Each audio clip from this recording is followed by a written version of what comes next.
பழைய சோறு எந்த அளவுக்கு நல்லா இருக்குமோ அது மாதிரி அந்த பழைய பிரியாணியோட டேஸ்ட்டும் அடிச்சிக்க முடியாது.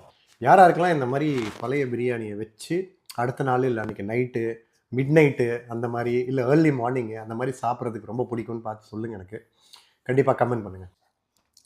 எப்படி இருக்கு பிரியாணியை பொறுத்த வரைக்கும் எப்படி இருக்குன்னே கேட்காது.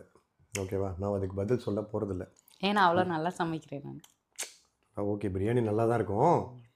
மத்தியானம் சூடாக பிரித்து தம்மை உடச்சி சாப்பிட்ற பிரியாணியை விட நைட்டு இல்லை அதுக்கு அடுத்த நாள் வச்சுருந்து சாப்பிட்ற அந்த டேஸ்ட் இருக்குல்ல, அது இட்லி சட்டியில் ஸ்டீம் பண்ணி, ஏன்னா இங்கே நம்ம அவனில் வச்சு சாப்பிட்றோம். நம்ம அங்கே இந்தியாவில் இருக்கும்போது அழகாக இட்லி சட்டியில் வச்சு அழகாக சாப்பிடுவோம். ஒரு நல்ல ஒரு ஸ்டிக்கியாக அப்படியே அந்த ஃப்ராக்ரன்ஸோட அந்த அந்த இட்லி சட்டிலேருந்து வீடே மணக்கும் அந்த பிரியாணி அவிக்கும் போதே.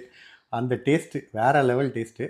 அதை நான் மிஸ் பண்ணுறேன். பட் ஸ்டில் பிரியாணி இங்கே கிடைக்கிது, அது வரைக்கும் நம்மளுக்கு லக்கி தான். இன்னைக்கு நான் ஸ்டார் பிரியாணி ஸ்டைலையும் தலப்பாக்கட்டி ஸ்டைலையும் சேர்த்து பிரியாணி பண்ணேன். சூப்பராக இருக்குது, நல்லா இருக்குது. பிரியாணி எப்படி பண்ணாலும் நீ பண்ணால் நல்லா தான் இருக்குது. சிக்கன் கிரேவி, ரசம் சாதம், ரைத்தா. அதான் இந்த பிரியாணி சாப்பிட்ற ஆவலில் ரைத்தான்னு ஒன்று இருக்குது, அதை மறந்துடுறேன் நான். அப்போ அதான் இப்போ சென்னை பிரியாணின்னா நான் வந்து ஆப்வியஸாக அந்த ரைத்தா வைக்காமல் சாப்பிட மாட்டேன். அது திண்டுக்கல் ஸ்டைலுன்றனால அந்த பிரியாணியோட ஃப்ராக்ரன்ஸு அதுவே வந்து எனக்கு ரொம்ப பயங்கர என்ஹான்சிங்காக இருக்குது. சிக்கன் நல்லா இருக்கா? சிக்கன் சூப்பராக இருக்குது. சிக்கன் வேறு லெவலில் இருக்குது. சிக்கனில் இன்றைக்கி நான் தண்ணியே ஊற்றலை.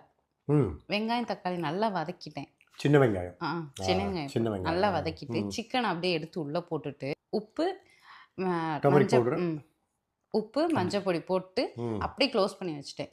அந்த சிக்கன்ல இருந்து தண்ணி வருதுல்ல, அந்த தண்ணி வந்து வந்து வந்து சிக்கன் வெந்தக்கப்புறம் அந்த பொடியெல்லாம் ஆட் பண்ணி கிண்டிட்டு. ஆக்சுவலி லாஸ்ட் டைமும் இப்படி தான் பண்ணேன். அதாவது ரொம்ப ஸ்லோ குக் பண்ணேன்.